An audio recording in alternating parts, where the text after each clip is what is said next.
그 2월 20일부터 시작된 이제 의사들 집단 행동, 속칭 그 전공의 파업으로 인해서 여러 가지로 어수선한 상황입니다. 그래서 오늘 제가 말씀드릴 이 의료 대란, 또 의료 대란의 진실은 저의 일방적인 교육이나 강의라기보다는 의료를 이용하는 진짜 의료 주체인 우리 시민들의 입장에서 같이 얘기하고 또 토론을 해보는 시간이 되었으면 좋겠습니다. 먼저 2월 20일부터 시작된 이 의료 대란으로 인해서 본인 혹은 가족이 좀 피해를 보신 분이 있나요? 피해라기보다는 이제 저희 엄마가 허리가 골절되셔가지고 불편하신데 그 강남 성모병원 응급실을 갔었는데 거기에서 응급실에 이제 전공의들이 없다고 다른 곳으로 가라고 그랬던 적은 있어요. 거기가 3차 병원인데 어디로 가라 그러던가요? 그래서 어디로 가야 되냐고, 왜 집이 흑석동인데 중대병원으로 가시지? 왜 여기로 왔냐고. 여기도 가까워서 왔다. 그러긴 했는데. 그래서 중대병원 가셨어요? 네, 중대병원 안 갔어요. 못 가고. 그러니까 그때가 딱 부러진 건 아니고 이제 거기 부러진 지는 좀 됐고 다른 걸로 이제 불편하셔가지고 엄마가 도저히 못 참겠더라고요. 그냥 집으로 갔어요. 엄마 조금만 참아보시라고. 예. 지금 얘기하신 이런 사례들이 엄청 많습니다. 저는 이제 서울대병원 직원인데요. 저희 엄마도 이제 급성 녹내장에 시신경 손상이 심하다고 빨리 큰 병원 가서 수술하라 그래서 그래도 직원이니까 그래도 좀 받아주겠지 이러고 제가 엊그저께 외래 진료 예약을 신청했더니 2026년에 가능하대요. 네.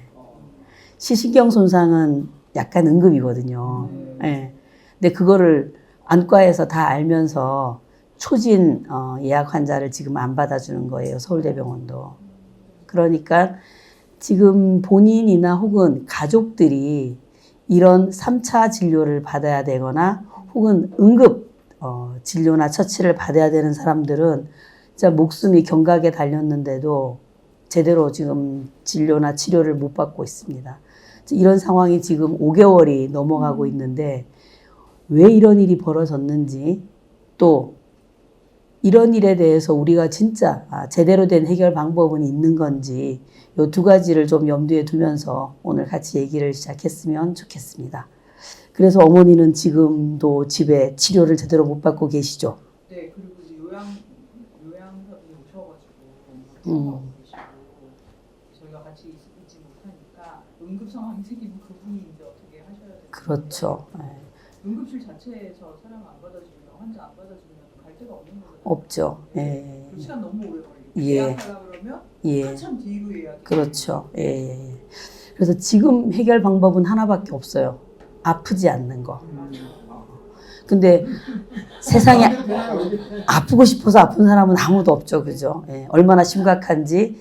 또 제가 오늘 드릴 얘기는 여기는 노조 간부들이기 때문에 일반적으로 아는 사항들은 제가 다 뺐어요. 근데 일반적으로 알 수 없는 상황들 중심으로 몇 가지 좀 얘기를 드려보겠습니다. 2월 20일부터 시작된 이런 의사 집단 행동 이후에 어떤 현장 문제가 생기고 있는지, 또 의료적으로는 어떤 문제가 생기는지, 의료 외적인 문제는 어떤 문제가 생기는지를 조금 살펴보도록 하겠습니다. 지금 2,000명을 늘리겠다고 했다가 최종적으로 확정된 숫자가 1,509명이거든요. 지금 확정된 의대 입학 정원으로 새로 생기는 1,509명의 의사가 지역의료와 필수의료에 투입이 될 수 있을까요? 그렇죠. 감으로 안 될 것 같죠. 그죠? 맞습니다. 될 가능성이 없습니다. 두 번째, 집 나갔던 전공의들이 다 돌아오고 그리고 앞에서 얘기했던 의사도 늘어나면 지금 우리가 얘기하는 이런 한국의 의료 문제들이 해결될까요? 그 생각도 안 해보시고 안 된다 그러는 거 아니에요? 네. 왠지 강사가 이렇게 물으면 안 될 것 같다라고 답을 해야 될 것 같죠. 예. 저도 안 될 것 같습니다. 마지막으로는 그럼 우리나라 의료가 왜 이렇게 됐을까? 경제적인 규모는 세계 10대를 왔다 갔다 하는데 왜 의료 문제는 이렇게 더 심각하다고 얘기할까? 해결 방법은 있을까? 이렇게 세 가지를 가지고 좀 논의를 해보도록 하겠습니다. 먼저 환자들이 겪는 어려움은 뭐 이루 말할 수 없습니다. 지난주에는 서울대 병원에서도 걸어 들어왔던 환자가 밤에 응급 상황이 발생하면서 사망을 하셨어요. 지금 이제 전공의들이 당직을 쓰면서 응급 상황에는 뭐 5초, 10초 내로 달려오는 그게 상급 종합병원의 시스템이어야 하는데 지금 전공의들이 없으면서 교수들이 당직을 합니다. 근데 교수들도 당직을 몇 달씩 하다 보니 힘드시겠죠. 그래서 그날은 교수가 병원에서 당직을 하지 않고 내가 집에 가서 온콜 대기 당직을 하겠다 그랬던 날이에요. 근데 당직 교수가 오기 전에 환자가 사망을 했습니다. 일명 걸어 들어왔다가 돌아가신 이런 사례가 생기고 있고 그 다음에 또 어떤 문제들이 심각하냐면 원래 상급 종합병원은 암이나 뇌질환, 심장질환, 중증질환자들이 오는 병원입니다. 그런데 암은 진단 과정도 매우 정밀하고 정확하게 진단을 해야 치료도 거기에 맞게 잘 할 수 있습니다. 근데 지역이나 동네 병원에서 아무래도 암 같습니다. 큰 병원 가보세요. 이랬던 환자들 지금 큰 병원 제대로 못 가고 있는 사람들 얼마나 불안하겠습니까? 실제로 암은 시간이 매우 중요할 때가 많아요.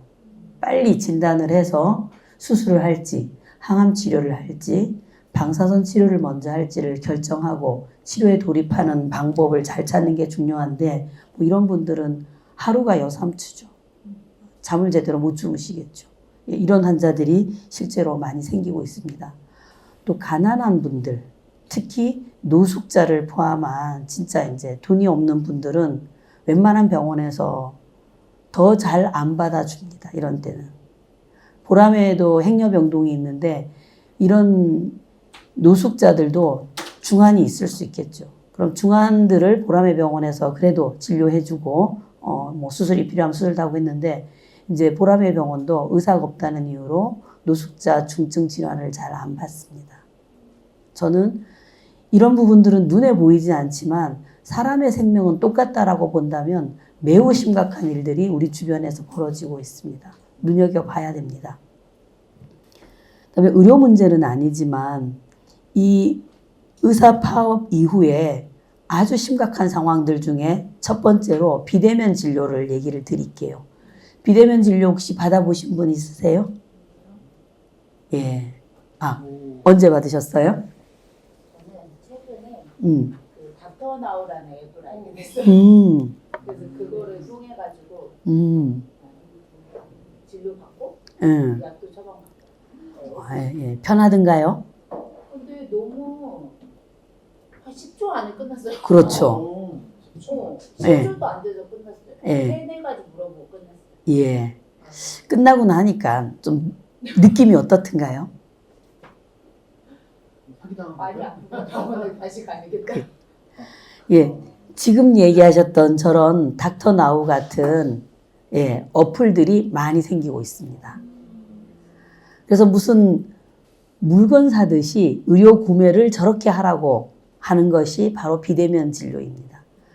근데 사람의 몸이라는 거는 매우 신기하고 신비해서 사실은 정확한 진단을 하는 과정 자체가 아주 섬세한 과정입니다. 그래서 병원에 가면 의사가 제일 먼저 하는 행위가 뭐죠? 들어오세요 해서 그 다음에 하는 거. 네. 예, 물어보죠. 예. 물어보는 게 문진이고 건강검진 할 때도 몇 페이지짜리 물어보는 건강검진지를 먼저 주죠. 술은 일주일에 몇 번 먹냐? 달리기는 얼마나 하냐? 아우 나는 건강검진 빨리 받고 싶은데 뭐 이런 걸 물어봐. 바빠 죽겠는데. 이런 적 있으세요? 예. 그쵸? 그래서 막 대충대충 체크하기도 하죠. 근데 그게 문진입니다. 문진은 모든 진료를 할 때 가장 기본이 되는 겁니다. 환자가 나의 상태를 얘기하는 가장 첫 번째 과정이기도 하고 문진이 매우 중요합니다. 마찬가지로 병원의 의사를 찾아서 가는 거는 의사가 물어보고 그 다음에는 또 뭘 하던가요? 두 번째 하는 거. 그쵸, 그쵸. 5가지를 기본으로 합니다. 얼굴을 봐야죠. 부어 있는지, 눈 색깔은 황달은 없는지, 예, 시진을 합니다. 그 다음에 팔이나 다리나 심장이나 이런 데들은 예, 만져보기도 합니다. 촉진도 하고 배 속이 안 좋을 때는 누우라 그래서 간의 위치는 정상에 있는지, 허파의 위치는 제대로 있고 기능은 하고 있는지, 장 소리는 제대로 나는지, 장은 제대로 움직이는지 이런 걸 보는 게 타진과 촉진입니다. 이 5가지 문진, 시진, 촉진, 타진, 청진 이 5가지가 환자를 보는데 기본되는 의사입니다. TV에 나오는 명의라고 써진 데 나오는 의사가 명의가 아니라 이 5가지를 정말 성심성의껏 해서 환자가 어디가 아픈지 어떻게 아픈지 그것을 환자를 통해서 잘 소통하는 의사가 저는 명의라고 생각해요. 그 다음에 이 5가지를 종합해서 보면서 아주 중요한 감각이 하나 필요해요. 뭘까요? 이거가 좋은 사람들이 촉이 좋아요. 투쟁을 할 때도 그렇고 일을 할 때도 그렇고 이건 경험으로 많이 생깁니다. 맞아요. 감, 육감. 예. 이 육감은 많은 경험과 예, 성실함과 또 자기가 거기에 집중하는 힘 이런 걸 통해서 길러지는 거지 어느 한순간에 공부 잘한다고 다 길러지는 건 아닙니다. 그래서 5가지 방법과 마지막으로 의사로서 환자를 많이 보고 또 성심성의껏 환자 진료를 하는 과정에 얻어지는 이런 육감까지 포함해서 그렇게 진료를 봐도 오진이 생깁니다. 그런데 아까 얘기하신 것처럼 그냥 전화로 혹은 인터넷으로 5초, 10초 보고 진단하고 처방까지 하는 이 진료가 좋겠습니까? 받고 나도 찝찝하고 예. 이거 내가 제대로 이게 진단이 됐을까 걱정되고 이런 게 비대면 진료예요.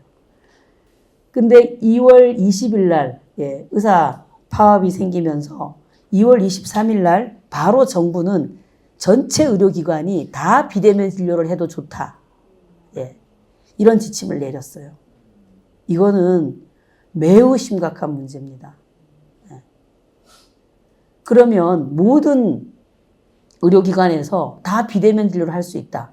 그럼 뭐하러 환자를 5분, 10분 볼까요? 아까 5초, 10초만 봐도 똑같이 돈 받고 더 많은 사람을 볼 수 있는데. 근데 여기서 기막힌 현실, 비대면 진료를 하면 와서 환자 진찰하는 것보다 30%를 가산해서 더 받아요. 맞아요. 그래서 6천 얼마가 나왔어요. 아이고, 보통 병원 가면 4천. 맞아. 죄송해요. 말 4,000원 정도 나오거든요. 근데 6,200원이 나와가지고 뭐야 이게 하면서 좀 기분이 돼요. 아니 저런 생생한 경험을 오늘 제 교육 때는 많이 얘기해 주시는 분이 훌륭한 분입니다. 제 얘기 언제든지 끊어도 괜찮습니다. 예, 그쵸. 5초, 10초 전화로 인터넷으로 보는 비대면 진료를 30% 왜 가산을 해줄까요? 왜 해줄까요?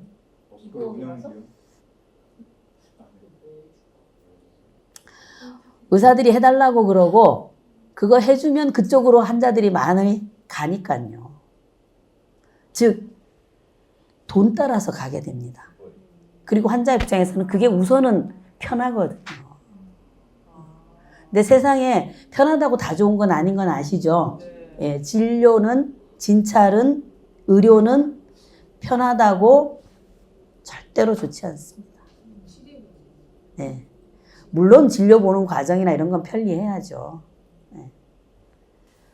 그 다음에 4월 3일 날 보건소와 보건지소까지 비대면 진료를 확대했어요. 아니 왜 보건소와 보건진료소까지 비대면을 확대할까요?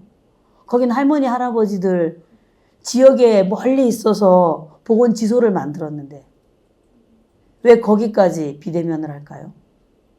거기 있는 의료진들을 지금 빠진 의료원에다가 다 집어넣는다라는 그런 기사를 본 것 같아요. 네, 맞습니다. 역시 노조간부는 다르네요. 네. 거기 하나밖에 없는 의사를 빼서 서울대병원에, 경북대병원에, 예, 이런 상급 종합병원에다 갖다 줘서 여기 의사가 없어서 그래요. 무의촌이 돼버렸어요. 안 그래도 하나밖에 없는 의사를 빼다가 도시에 있는 큰 병원으로 갖다 줬어요. 그리고 우리나라 군인들 군대 안에서 진료 보는 군의관 숫자도 매우 적거든요. 네. 그래서 웬만하면 그냥 안에서 자가 치료해요. 그런데 군의관을 빼다가 어디 갖다 줬을까요? 상급 종합병원, 도시에 있는 큰 병원 갖다 줬어요. 지금 서울대병원에 군복 입고 군하시는 의사들이 왔다 갔다 해요. 이런 말도 안 되는 상황이 의사 집단 행동 뒤에 벌어지고 있는 일입니다. 이제 전공의들이 나가버렸으니까 의사 일을 누군가는 또 해야 되잖아요. 지금 어떻게 하고 있는지 짧게 말씀드릴게요. 서울대병원은 전체 의사의 46%가 전공의였어요. 이 전공의가 하던 업무 중에 98개를 간호사 등 다른 사람들한테 떠넘기고 있어요. 굉장히 위험한 처치들이 많아요. 여기 쇄골 밑에 있는 동맥, 그 다음에 목 옆에 있는 동맥, 그 다음에 마취 이런 거는 대단히 위험합니다. 잘못 건들면 그냥 피가 바로 튀는 거고 바로 응급 상황이 생길 수도 있는 처치들도 있습니다. 이런 부분들을 전공의도 이거는 오랜 숙련을 해서 해야 되는 그런 검사들이 많은데 그런 검사를 포함해서 98개 업무를 그냥 간호사나 다른 사람들한테 넘겨서 하라는 게 정부 지침이에요. 그걸 노동조합이 교육이라도 제대로 좀 시켜줘야 되는 거 아니냐 그랬더니 교육은 병원이 알아서 하래요. 그럼 지금 환자 볼 지금 인력도 부족한데 그 교육은 누가 하겠습니까? 그 다음에 이게 간호사가 할지 방사선사가 할지 임상병리사가 할지 이런 업무 분장은 그것도 병원이 알아서 하래요. 그리고 이런 일을 하다가 의료사고가 나면 누가 책임을 질까요?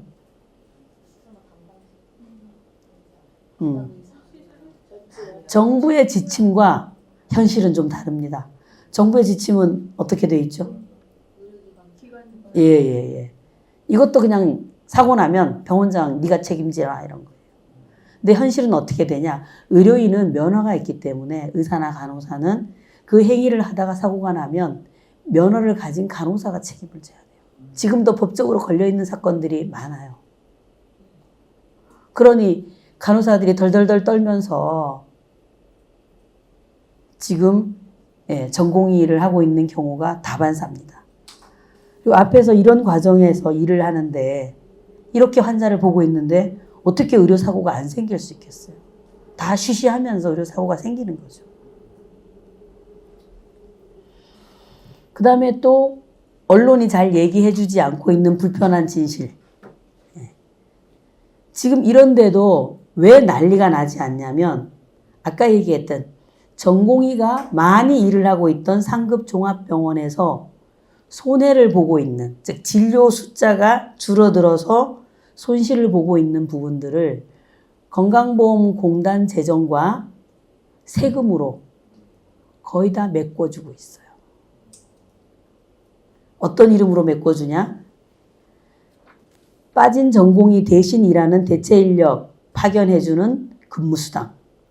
그 다음에 전문의나 간호사들한테 당직을 세워야 되니까 당직비. 그 다음에 경증 환자는 다른 병원으로 보낼 때 또 돈을 얹어줘요. 그 다음에 진료협력센터가 상급종합병원들은 다 있어요. 왜냐하면 이제 큰 병원에서 수술을 하고 나면 그 다음 병원으로 옮기거나 이럴 때 서로 연계를 해줘야 되니까. 그런 데다가 사람을 더 넣는 돈까지 다 정부가 줍니다. 아직 정확한 통계가 나오지 않아서 제가 정확한 수치는 3개월치만 갖고 왔는데 아마 곧 6개월 통계가 나올 겁니다. 현재 3개월 동안 들어간 돈만 6,120억 플러스 알파예요. 어제 건정심에서도 계속 돈을 주는 것으로 결정이 됐어요. 자, 그럼 건강보험 재정이 누구 돈이에요? 여러분들이 월급에서 매달 떼는 그 돈이에요. 네. 그 다음에 정부가 지원하는 돈은 누구 돈이에요? 그것도 우리가 낸 세금이죠. 근데 정부 마음대로 결정해서 돈 잘 버는 상급 종합병원들한테 퍼주고 있는 거죠. 우리가 공공병원 지으라. 울산에도 공공병원이 하나도 없어요. 웅상에도 없어요. 우리나라 지자체 250개 중에 70군데 정도는 산부인과도 없어요. 애를 낳으라고 하지만 70여 개 지자체는 애 낳을 산부인과조차도 없어요. 애 낳으려면 자기네 시군구를 넘어서서 더 큰 도시로 가야 돼요. 그래서 지역에 300병상짜리 공공병원을 제발 좀 지어라라고 하는데 그거는 돈이 없어서 못 짓겠다고 하는데 현재 3개월 쓴 돈으로 공공병상 최소 2-3개 지을 수 있어요. 이런 얘기는 언론에서도 잘 안 하죠. 예. MBN 동지들 꼭 부탁드립니다. 예. 그 다음에 지금 정부가 계속 얘기하는 게 지역으로 살리겠다, 필수의료 살리겠다고 하는데 지역으로 살리려면 반드시 2가지가 있어야 돼요. 그 지역에 공공병원이 있어야 되고 거기서 일할 의사, 간호사가 있어야 돼요. 둘 다 없어요.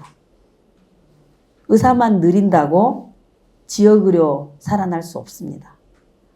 2번째, 필수의료는 얼핏 말만 들으면 사람이 살아가는데 필수적으로 필요한 의료라는 생각이 들지만 필수의료라는 법적 개념은 굉장히 모호해요.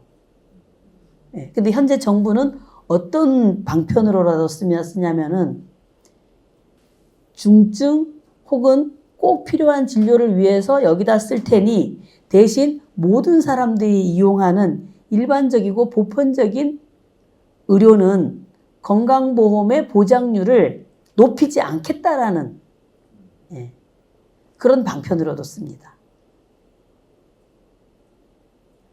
이해가 되시나요? 네. 일반적으로 사람한테 필요한 의료는 다양합니다. 감기부터 시작해서 중증 질환까지. 근데 이 중에 필수 의료 몇 개만 지원하고 나머지는 그냥 본인 부담금 더 높이겠다. 나머지는 그냥 알아서 해라. 이렇게 쓰이고 있다는 거죠. 그 다음에 또 기가 막힌 얘기를 하나 드려야 되겠습니다. 여러분들한테 가장 소중한 정보는 뭘까요? 네. 돌에 대한 정보 아닌가요? 네.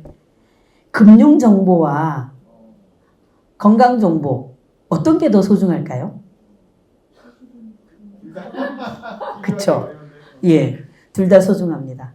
근데 금융 정보는 매우 사람들이 소중한 만큼 민감하게 생각하는데 건강 정보는 다 털리고 있다는 걸 몰라요.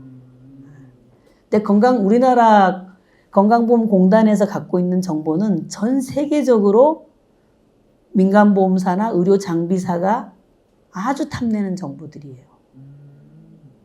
왜 그럴까요? 예.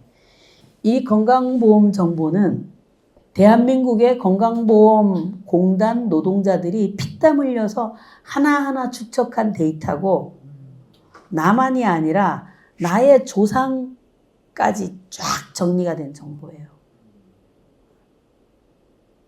그래서 유산 정보, 사산 정보, 그 다음에 유전적인 질병 정보, 치료 정보, 투약 정보 다 들어있어요. 이것만 있는 게 아니라 아까 중요하다고 얘기했던 자산 정보까지 다 들어있어요. 왜? 건강보험료를 부과를 하려면 이 집에 차가 몇 대 있고까지 다 들어있어요. 네. 금융자산, 그 다음에 부동산, 차량까지 다 들어있어요. 이런 정보를 어떻게 이용하려고 계속 탐을 낼까요? 이 정보 갖다가 어떻게 쓸까요? 못 보는데 쓰겠지. 보이스피싱. 보이스피싱. 아니 지는 돈 보는 보이스피싱. 자, 그러면 보험을 막겠죠. 빙의를 합시다. 여러분들이 지금 삼성생명보험의 사장이야. 삼성생명, 교보, 한화 이런 데서 엄청 탐내요. 왜 탐낼까요? 그 병력이 있으면 그 병력에 대해서는 자기네 보험 혜택 못 받는 그런 프로그램 만들어 갖고서 가입합니다. 네, 맞습니다. 요거 교육 하나만 해도 한 2시간쯤 해야 돼요. 앞한테 공부를 조금 더 하셔서 요 교육을 다음에 더 하면 좋을 것 같습니다. 맞습니다. 민간보험사는 목적이 돈 버는 거예요. 그럼 돈을 버는 방법은 2가지밖에 없어요. 보험료를 많이 줘야 되는 사람들은 가입을 안 시켜줘야 되고, 덜 아플 것 같은 사람들은 가입을 많이 받아야 되고. 이거 외에 방법이 있나요? 없어요. 네. 초창기의 암보험은 보험회사들이 손해보는 설계였다는 말이 있어요. 그래서 초창기에 암보험 든 사람하고 나중에 든 사람하고 굉장히 보험 설계가 다르게 돼 있어요. 네. 그 다음 요즘 치매보험이 엄청 유행하죠. 네. 치매보험 유행하는 이유는 아마 따로 있는데 그거는 별도로 얘기 드리고, 특히 어르신들 치매보험 광고하는 TV를 보고 있으면 어떤 자식이 저거 하나 안 들어주나 이런 생각이 들 정도로 광고를 잘하죠. 네. 들어주면 효자, 안 들어주면 불효자. 네. 근데 그 치매보험 약관들이 생각보다 되게 두꺼워요. 근데 그 약관을 다 보고 나면 이 치매보험을 든다고 진짜 치매 때 쓸 수 있을까 이런 생각이 들어요. 저는 들었어요. 네.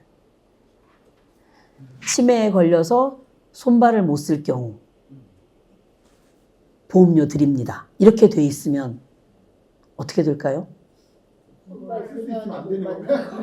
치매는 손발을 많이 써서 문제인 경우가 많거든요. 많이 다니시고 맨날 어디 가서 못 찾고 이러잖아요. 손발을 너무 많이 써서 문제가 훨씬 더 많아요. 어디 다쳐서 그런 게 아니니까.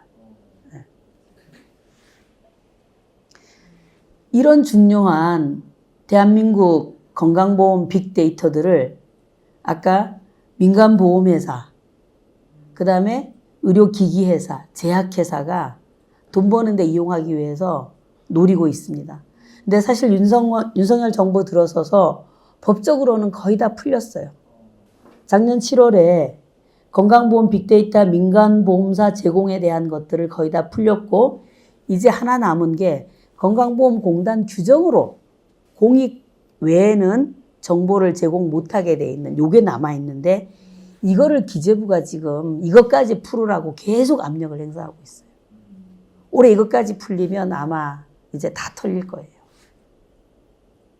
그러면 나와 나의 가족의 건강정보, 민감정보, 또 자산관계까지 다 털린다는 거죠.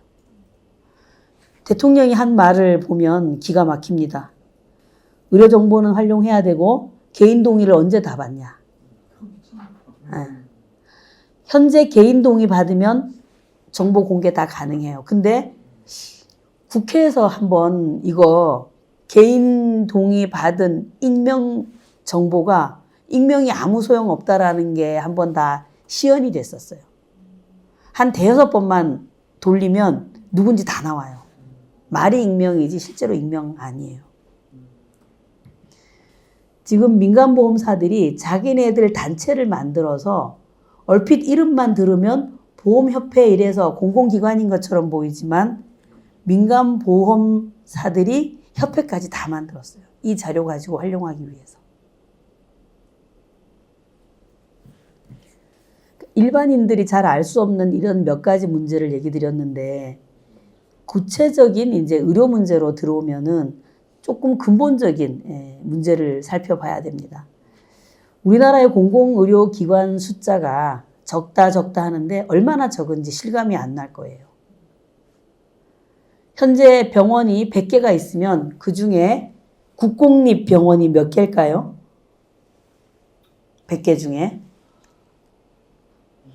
저를 보면 답이 안 나오고 여기는. 어떤 그 100개 중에 네. 네. 예. 공공의료기관 수가 현재는 100개 중에 5개밖에 없어요. 병상으로 치면, 베드로 치면 100개 중에 한 10베드 정도가 공공병상이에요. 국립대병원, 의료원, 보훈병원, 경찰병원, 공단 일산병원, 우리가 들어본 모든 국공립병원을 다 합쳐도 5%밖에 안 된다는 거예요. 그럼 처음부터 5%였냐? 아니에요. 70년대, 80년 초반까지도 공공병원이 40%였어요.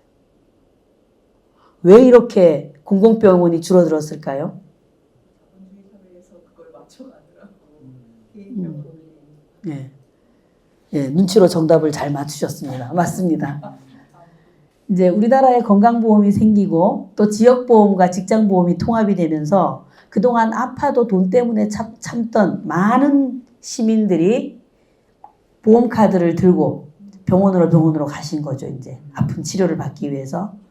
그래서 건강보험이 생기고 또 의보통합이 되면서 엄청난 수요가 생겼고 그래서 병원이 많이 필요했는데 이때 공공병원에 투자를 해서 정부가 공공병원을 늘렸어야 됐는데 공공병원을 늘리지 않고 공공병원 숫자는 그대로 두고 민간병원이 우후죽순으로 생긴 거죠. 그 인천의 길병원 아시죠? 가천대병원. 예. 거기가 이길려 여사가 동네 산부인과 하다가 돈을 벌어서 그렇게 학교도 세우고 대학병원도 세운 병원이에요. 예. 이런 데가 막 생기는 거죠. 근데 적어도 그때 국립대병원이나 지방의료원이나 보건소나 이런 데다가 지원하고 투자를 했어야 됐는데 그걸 안 하면서 우리나라는 돈벌이 되는 병원으로 확 쏠려버린 거죠. 예. 그런데 이렇게 해서 우리한테 어떤 피해가 오냐? 이것도 아직 상상이 안 될 텐데요. 여러분들 가족 중에 혹시 암 치료 받아보신 분 있으세요? 수술하셨어요? 그러니까 사기여가지고 수술을 안 돼서. 표적 치료하셨군요. 표적 치료할 때 치료비 얼마 내셨어요? 5%. 그 다음에 다른 비급여는 안 내셨어요? 맞아요. 암, 중증, 희귀 질환은 본인 부담금이 5%예요. 근데 최근에 특례라 그래갖고 자기 돈 한 푼도 안 내고 받는 치료도 있어요. 누가 걸리더라도 한 푼도 안 내는 치료 있어요. 결핵. 우리나라 결핵 유병률 엄청 높아요, 지금. 애 어른 할 것 없이 결핵 환자 엄청 증가하고 있어요. 결핵은 원래 가난하고 못 살고 못 먹는 나라 사람들이 걸리는 줄 아셨죠? 예, 대한민국 천연두는 없어졌는데 결핵 환자는 지금 급증하고 있어요. 결핵은 못 먹고 못 살아도 생기지만 피곤하고 힘들어도 생겨요. 그냥 공중에 떠다니는 결핵균들이 나한테 와서 내가 면역력 떨어지고 내가 힘들면 나한테 와서 사는 거죠. 왜 입술에 물집 생기는 거?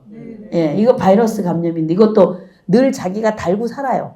그러다가 면역력 떨어지고 컨디션 떨어지면 야, 요때다 이러고 이제 막 발병하는 거죠. 예. 대부분의 감염병들이 사실 그래요. 코로나도 다 걸렸는데 안 걸리는 사람들이 있어요. 예. 똑같진 않다는 거죠. 예. 그래서 우리나라에서도 이 민간병원들이 돈벌이 병원으로 확 가면서 정부가 그대로 방치하고 공공병원에 투자를 안 하면서 우리나라는 병원 이러면 돈 버는데 이렇게 돼버렸어요. 실제로 일본, 미국만 하더라도 우리나라처럼 그 정도로 모든 병원을 개인이 다 오픈할 수 있도록 그렇게까지 하진 않아요.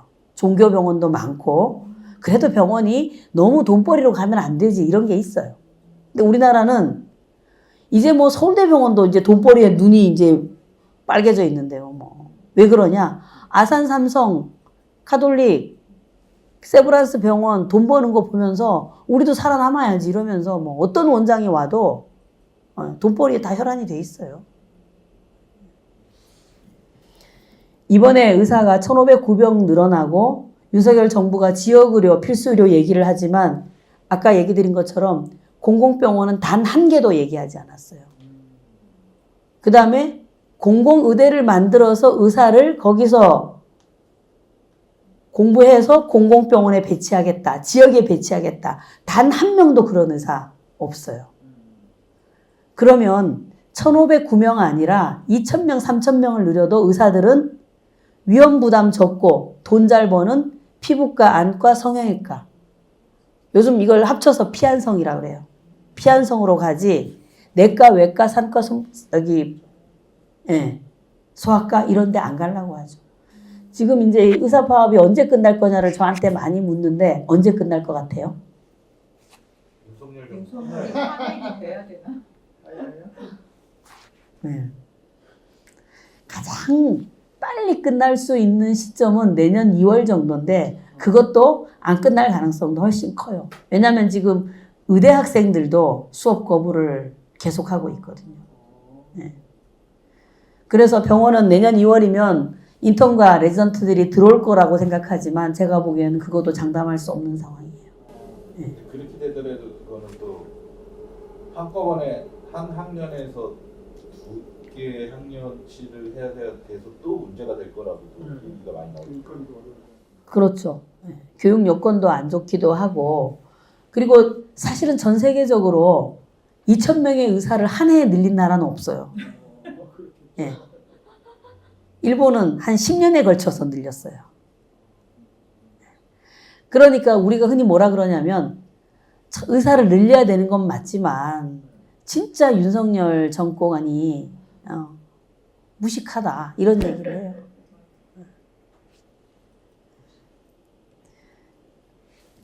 그래서 지금 늘린 의사들도 의사의 배치와 역할에 대한 기준이 없기 때문에 이 사람들이 나와서 가장 필수적으로 필요한 내과, 외과, 산부인과, 소아과, 신경과 이런 과를 할 가능성이 거의 없다고 보는 게 일반적이에요. 그 다음에 병원 현장은 또 어떠냐? 병원은 바깥에 의사, 간호사가 아무리 많이 쏟아져 나와도 실제 환자를 보는 병원 안에는 의사와 간호사가 없어요. 왜 그럴까요? 병원 안에 의사와 간호사가 일을 하게 하려면 어떻게 해야 될까요?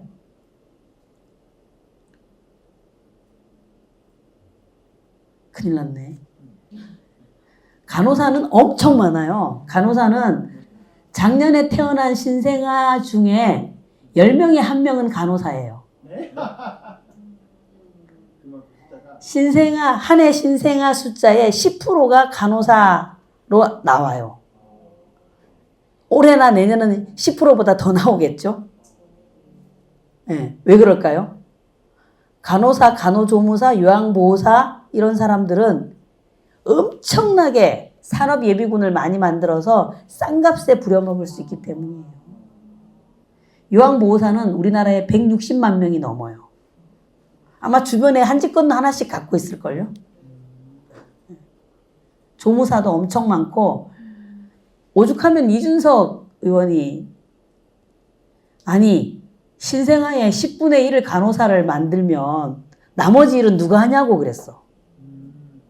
아무 계획 없이 만들어 놓은 거예요. 근데 이렇게 많이 나와도 병원에 가면 간호사가 없어요. 왜 없을까요? 안 뽑아서 그래. 안 뽑아서.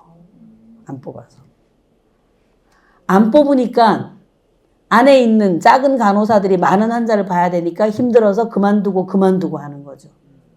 이직률 높은 거 맞아요. 근데 이직률이 높은 이유도 뽑지 않아요. 왜 뽑지 않냐? 일반적인 선진국에는 다 있는 법적 간호 인력 배치 기준이 없기 때문이에요.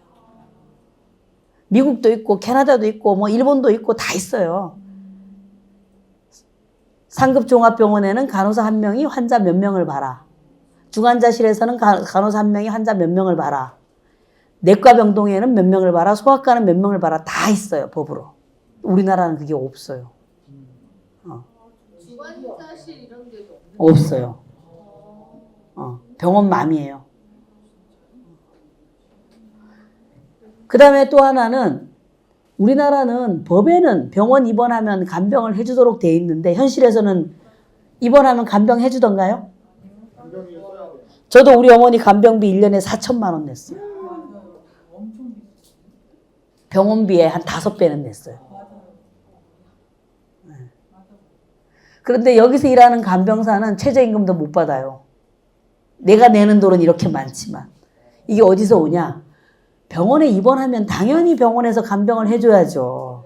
그거 하려고 입원하는 건데 안 그러면 출퇴근 치료하지. 당연히 간병을 해주게 돼 있어요, 법에도. 근데 안 해줬고 일부 병원이 간호간병 통합서비스라 그래서 일부 병원이 지금 하고 있는데 가장 필요한 상급 종합병원, 즉 대학병원에서는 중환일수록 간호간병 통합서비스 안 해줘요. 중환일수록. 왜 가장 필요한 중환한테는 안 해주는 거죠?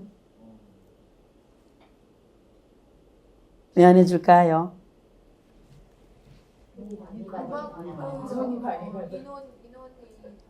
그쵸. 그쵸. 아까 배치 기준이 법적으로 없다 그랬잖아요. 그러니까 간호간병 통합 서비스를 하면 거기에다 간호사를 더 넣어야 될 거 아니에요. 그런데 중환은 아주 중환은 중환자 한 명을 간호사가 보통 2명씩 봐요. 외국도. 눈만 돌리면 사고 나고 눈만 돌리면 삑삑거리니까. 그런데 거기에 간병인이나 보호자가 있으니까 소변도 비워주고 환자 상태도 봐주고 체온도 재주고 이러니까 지금은 돌아가는 건데 보호자나 간병인 하나도 없이 간호간병 통합 서비스를 하려면 중환한테는 간호사가 많이 필요한데 예, 간호사를 많이 쓰면 병원이 돈을 적게 버니까. 그리고 법적 기준도 없으니까. 이 부담은 누가 다 가져가냐? 환자와 보호자들. 특히 이제 우리 같은 사람들 큰일 났어요. 우리 부모님은 그래도 우리가 도의적으로 돌보고 있잖아요. 예, 죽이 되든 밥이 되든. 근데 지금 우리는 자식들한테 입도 뻥끗 못하죠. 제발 취직해서 나가주기만 해도 고마운 일이죠. 그러면 한 달에 간병료만 요즘은 한 400, 500 들어요. 빨리 간호간병 통합 서비스 해야 돼요. 그리고 법적 기준 만들어야 돼요. 이제 지금부터는 아주 빠른 속도로 달릴 겁니다. 예, 한 10분 내로. 예.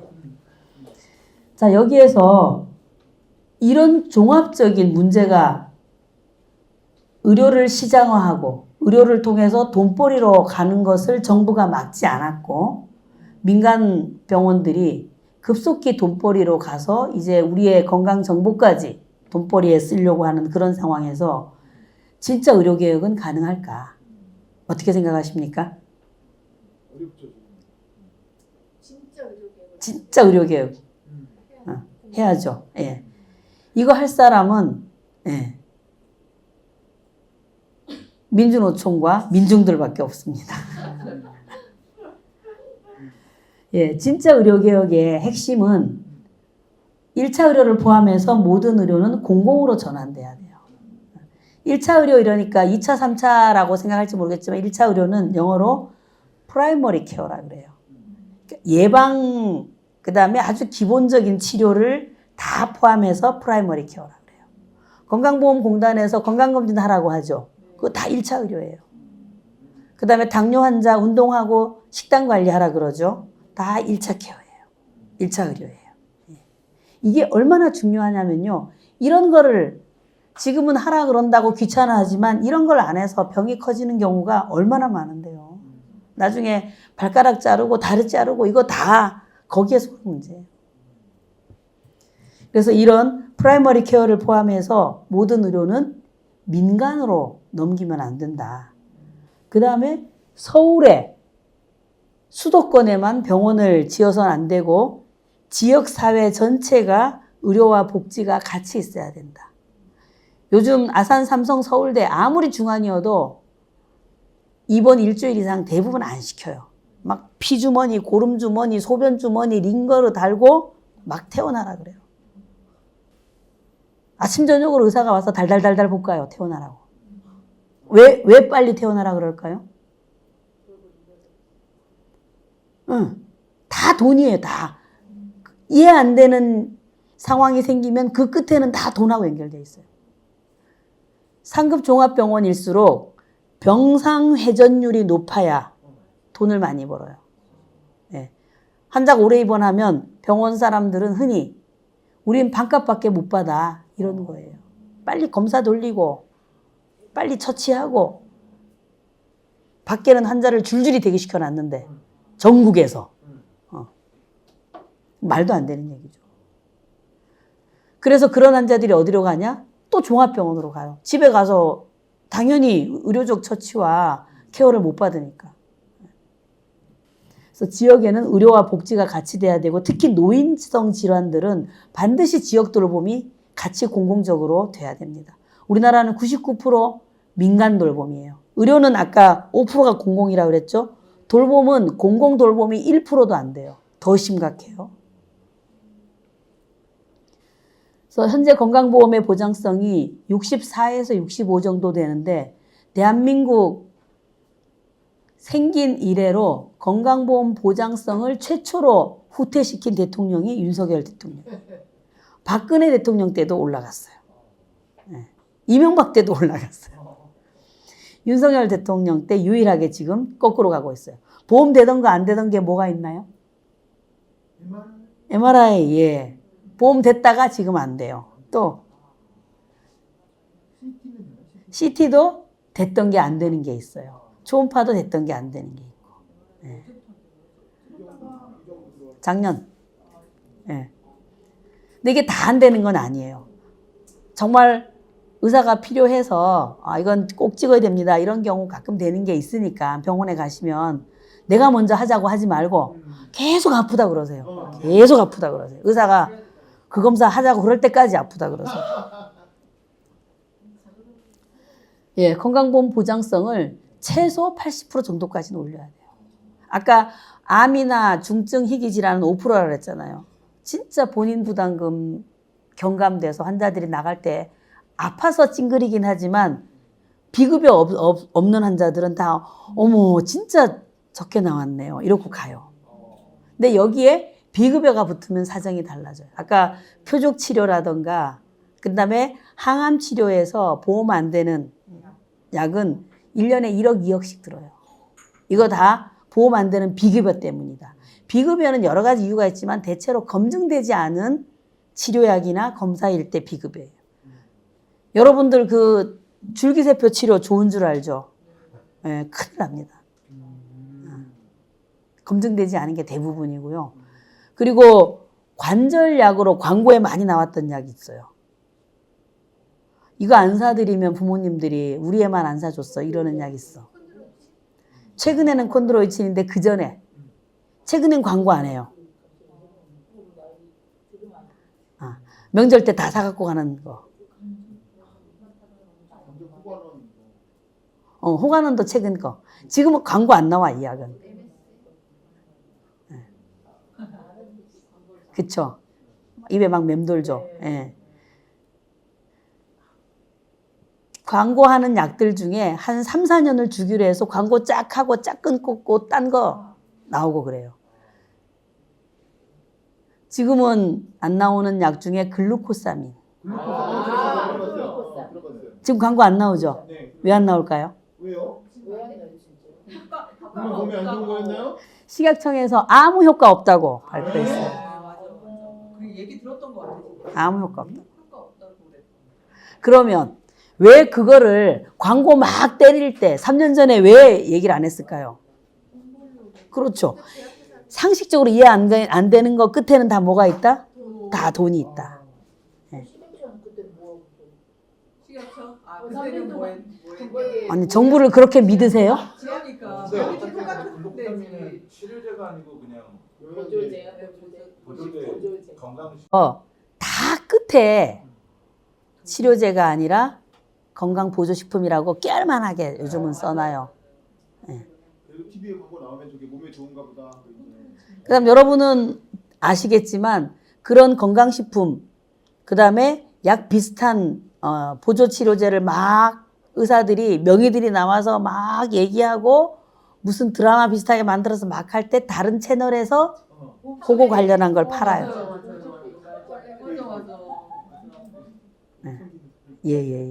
예. 빨리 가야 되는데 또 옆길로 샜네요. 예. 그래서 보험 안 되는 비급여는 검증 안 된 것들이 많기 때문에 비급여는 없어야 되고 그다음에 보험 되는 보장성은 빨리 올려야 됩니다. 예. 그다음에 아까 많이 얘기 드렸지만 의사 간호사가 병원에서 일할 때 적정 인력 기준을 법제화해야 되고 이거 안 지키면 벌칙 조항을 강하게 해야 돼요. 왜? 나는 돈 내는데 의사 간호사 쳐다도 못 보면 치료가 제대로 되겠습니까? 특히 간호사 숫자는 환자 생명률, 환자 사망률과 밀접한 관련이 있어요. 의사가 아니라 간호사 숫자가. 왜 그러냐면 간호사가 보고하고 간호사가 보고해야 의사한테 가거든요. 그럼 입법안 만들어가지고 국회에다가 그 저기가 되어 있나요? 작년에 공공운수노조 의료연대 본부 저희 사업장이 10만 명의 동의 서명을 받아갖고 법안으로 올렸죠. 폐기됐죠. 왜 폐기됐을까요? 여야 합의가 안 돼서. 왜 합의가 안 될까요? 제약회사들이 이런 거에 대한 로비를 많이 했나? 세금이 들어가니까. 이해 안 되는 거는 다 돈과 연결돼 있다. 예. 병원에서는 그 기준을 세우면 돈 버는데 지장이 생기거든요. 예. 그 다음에 저는 적어도 정치인들이 진짜 국민만 바라보고 정치하면 이런 법 만들어야 된다고 생각해요. 방송 3법 통과시켜야 된다고 생각해요. 근데 어느 정권이도 자기한테 유리하게 써먹으려고 다 안 하는 거예요. 그때 다른 거죠. 예. 자, 정답은 이제 하나밖에 없습니다. 방법은 공공의료, 목표는 무상의료가 돼야 됩니다. 그리고 우리나라는 헌법과 관련 법에 이게 나와 있어요. 국민의 건강을 책임지도록 나와 있어요. 그래서 국민 건강의 인권적 가치를 인정하기 위해서라도 무상의료가 돼야 됩니다. 그다음에 서민의 삶을 파괴하는 게 앞으로 병원비가 큰 포션을 차지할 거예요. 그다음에 현재 실손보험이 심각한 가정부담의 원인이 되고 있습니다. 실손보험 안 드신 분. 어쩌려고 안 드셨어요? 안 아플 자신이 있으세요? 어쩌다 보니 네. 늙으면 안 들어준다고. 그러니까 이 실손보험은 국가적 낭비예요. 그 다음에 이 건강에 대한 두려움, 아까 노후에 대한 두려움, 부모 돌봄에 대한 두려움 때문에 이 실손보험을 한 개만 들지 않고 몇 개씩 들어요. 치매보험 따로 들고 치과보험 따로 들고 암보험 따로 들고. 그래서 내가 너무 힘들어서 그만두고 싶어도 그만둘 수가 없어. 끊을 수가 없어. 이 보험료 때문에. 못 끊어. 안 끊어도 두 가지, 착값과 월세와 보험료 때문에. 그만둘 수가 없어. 비타민 한 주먹씩 먹어가면서 보험료 내려고 직장 다녀야 돼. 이런 꼴이 지금 나오고 있어요. 근데 건강보험 보장성 올라가고 무상의료 되면 이런 낭비 하나도 안 해도 돼요. 이런 보험이 다 보험회사들 먹여 살려주는 거예요. 우리나라에 이런 실손보험, 민간보험 안 든 사람이 이제 몇 명 남았을까요? 제가 저 통계로는 민간보험에 4천만 명이 들었다고 했는데 여기 보세요. 한 명 빼고 다 들었죠. 애들 빼고는 거의 다 들었다는 거예요. 제가 그거 안 들었다가 간병료로 4천만 원 썼거든요. 네. 걸리면 이렇게 되는 거예요. 그래야 저는 정말 간호간병 통합 서비스가 이렇게 절실하다는 거를 저도 간병비 4천만 원 내고 나서 투쟁을 해서 빨리 간호간병 통합 서비스를 해야 되겠다고 생각을 날마다 하고 있어요. 무상의료는 가능하냐, 말이 되냐 이런 얘기 많이 듣습니다. 가능합니다. 예. 어떻게 가능하냐? 아주 간단해요. 여러분들은 이미 무상의료를 경험하고 있어요. 뭘로? 아까 뭘로 경험하고 있죠? 예. 재수 좋게 딴 거 안 걸리고 암에 걸리면 5%만 내면 돼요. 예. 죽을 때 모든 사람은 죽으니까 죽을 때 암에 걸려 죽으면 5%만 내면 돼요. 다른 거 걸려서 죽으면 안 돼. 빚만 남겨주는 거야. 제가 지금 이렇게 심각한 얘기를 농담처럼 얘기하지만 이미 암이나 중증 희귀 질환은 사실은 무상의료에 가까워요. 근데 왜 딴 거는 그렇게 못합니까? 그리고 만 2세 어린이는 올 1월 1일부터 무상의료가 됐어요. 만 2세까지. 근데 만 2세는 되는데 만 3세는 왜 안 되냐고요. 그래서 저희 서울대병원 노동조합은 계속 어린이 병원 앞에서 계속 선전전해요. 풍선 들고 선전전하고 서명 받고 선전물 주고 하면 엄마들이 울면서 박수 쳐줘요. 정말 우리 애 3년째 치료하고 있는데 백혈병이나 이런 거는 돈 무지 들거든요. 네. 제발 무상의료 하게 해달라고. 막 서명을 자기 가족 거 전화로 물어서 다 해줘. 이렇게 하면 됩니다. 네. 이게 우리가 처음 얘기하는 걸까요? 아니에요. 1987년 백기환 대통령 후보가 얘기했고 엄청난 국민들 호응을 받았어요. 그리고 암부터 무상의료는 민주노동당 시절에 우리가 만든 거예요. 그 다음에 1912년에 대선과 총선이 2012년 지금부터 12년 전 2012년에는 그해 대선과 총선이 같이 있던 해였어요. 이때는 진보 정당뿐 아니라 모든 정당들이 다 보장성 올려야 된다, 무상의료 해야 된다. 후보들이 이 얘기 다 했어요. 근데 왜 쑥 들어갔을까요? 왜 요즘은 이런 얘기 안 할까요? 제가 오늘 요 답을 얻어야 저도 교육한 보람이 있습니다. 아니 12년 전에도 그렇게 여야가 다 하겠다고 했고 87년부터 됐던 얘기인데 왜 요즘은 무상의료 얘기 요즘 들어보셨어요? 저한테 처음 듣죠? 왜 요즘은 얘기 안 할까요?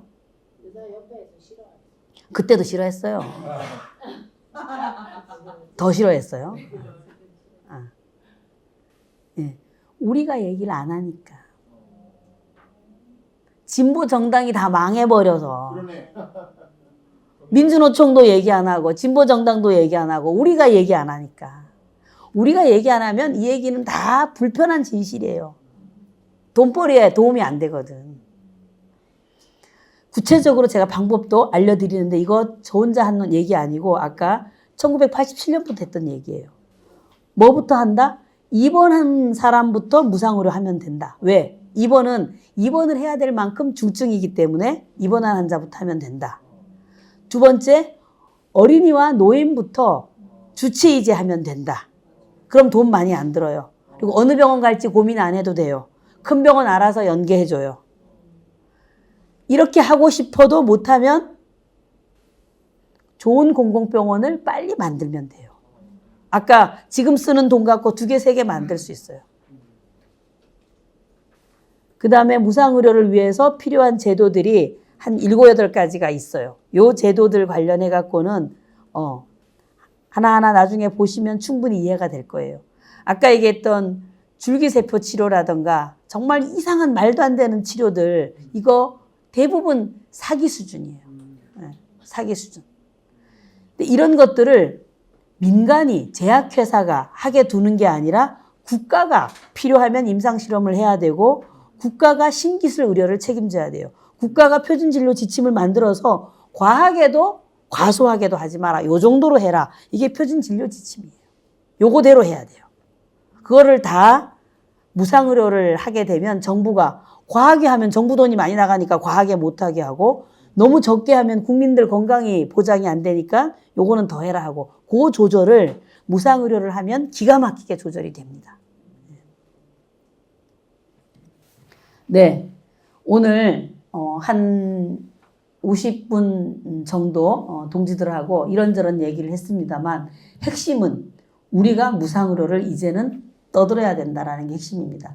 지금 윤석열 정부도 의사들도 다 가짜 얘기하고 자기네 유리한 얘기만 하고 그 다음에 정부 입장에서 의료 민영화를 숨기기 위한 얘기들만 하고 있습니다.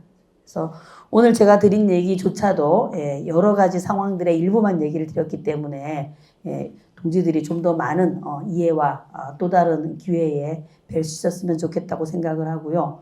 어느 쪽이 맞냐가 코끼리 다리 한쪽만 가지고 얘기하는 거라고 생각합니다.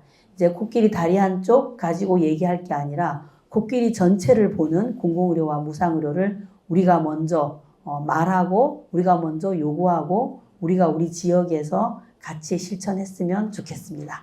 이상 마치겠습니다. 수고하셨습니다.